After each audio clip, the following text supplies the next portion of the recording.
Hello, good afternoon mga kadogo, no? Mr. Doggy Style TV po. Once again po, meron po tayong tutugon ng katanungan. Tumawag po sa atin si Ma'am Lubel sa Litre ng Cubao, Quezon City. Meron po siyang isang female Pomeranian, adult female Pomeranian, magti 3 years old, I guess. Pero nakailang hit na, hindi niya mapa-stud. So, nakakita siya sa YouTube na masama pala yung hindi raw nanganganak na aso. Opo, masama po yun. Ang concern niya po kung bakit siya sa akin tumawag at humingi ng opinion, kasi gusto niya po ipabuntis kung yung aso niya para manganak, even though wala siyang pampaistad, meron nag-o-offer sa kanya na kaibigan na i-stud yung dog niya for free lang.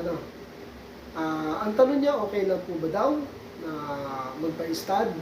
Ano po ba ang bawal at ano ang pwede kung gusto raw ipabuntis ang alagang asong babae? Okay. Ito po ma'am, again, according to my experience, 9 years dog breeder and dog lover, ano po ma'am? Bilang responsible dog owner po, siyempre, iisipin natin yung health ng ating alagang aso, especially yung babae. Gaya po ng senaryo na sinabi ninyo, na gusto niyo ng pabuntis. Tama naman yun kasi kung tatagal po na hindi nanganganak ang aso, magkakasakit po yan sa matres. Sigurado po yun. Kaya lang meron po tayong isa sa alang-alangan. Kasi ang sabi mo po, ang aso po ninyong babae ay Pomeranian. At ang nag-opera sa inyong gagawing pair ng inyong Pomeranian ay isang quality golden retriever. So, pinasend ko kasi sa kanya yung mga picture ng male at saka female.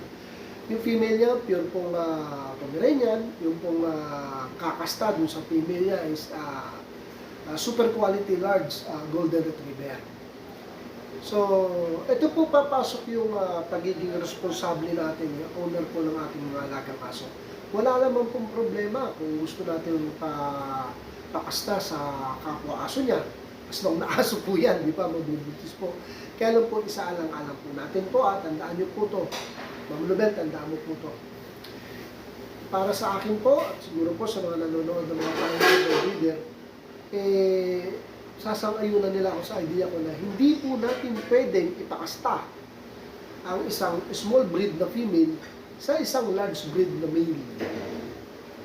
Ang reason po na hindi natin pwede ipakasta ang small breed na female at large breed na male, kahit ano pang breed yan, kasi po prone po sila sa CS or cesarean.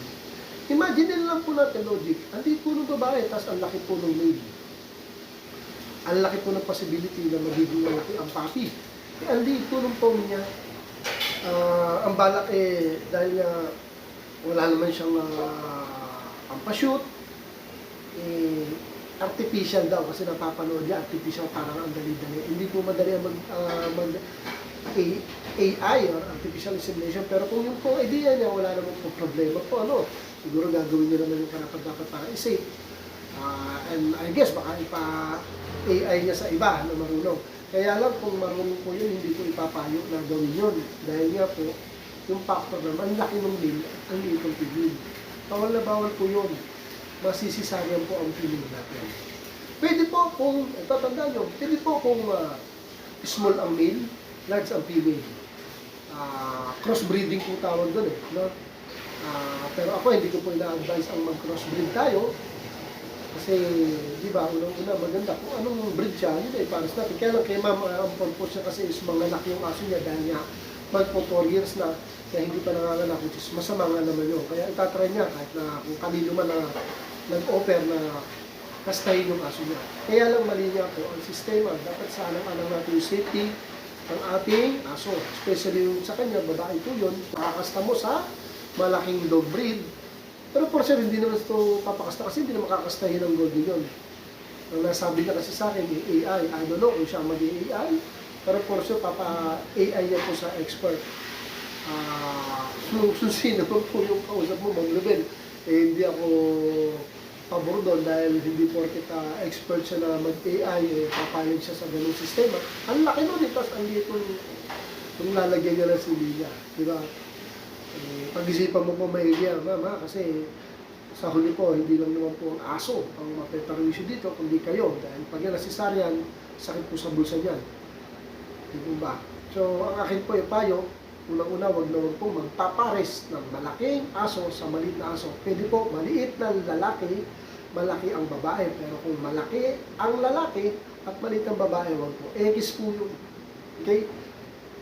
So, yun po ang ating topic. Ma'am Nobel, sana may natutunan ka sa ating simple vlog. Kasi concerned din ako kung itutuloy mo yan, delikado po. Buti pang, ma'am, ito total, gusto niya lang naman na mapabuntis Ang suggestion ko naman, Ma'am Nobel, total, gusto lang naman natin isip ang alaga ninyong female para mga anak.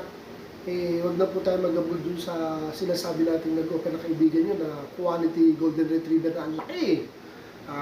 Ang purpose natin is mga anak siya. Pakatsaw na lang po natin sa mga alaga nating aspin na sa mga kapitbahay yun, medyo matsiranan kasi ang aspin, di ba, maliliit lang din. Huwag po tayo kukuha ng malaking aspin, may kaliitan na aspin kasi ang po minimum medium size So, match po yun para sa akin, pwede po yun. Kasi wala naman choice, gusto niya talagang pakatsaw para mga anak nga naman dahil baka magkasakit. Basta ma'am, tandaan mo kailangan magkasize sila or lumaki lang ng konti ang male. Konti lang, huwag sobrang laki. Okay? So, yung Ma'am Nobel, sana sundin mo dahil para din po sa inyo to. Iwas diskrasya sa alaga natin at iwas din po tayo sa gastos. Dahil balang araw baka mauna sa cesarean. At ikamatay pa ng alaga natin. Okay? So sa mga viewer, thank you po sa inyo po nanonood. Sa mga hindi pa nakasubscribe, subscribe po kayo sa Mr. Doggy Style TV. Lumalaki na po ang channel natin at salamat po sa sumusuporta sa atin. So dito na lang po Mr. Doggy Style TV. Till next vlog po. God bless po sa atin lahat. Thank you for watching.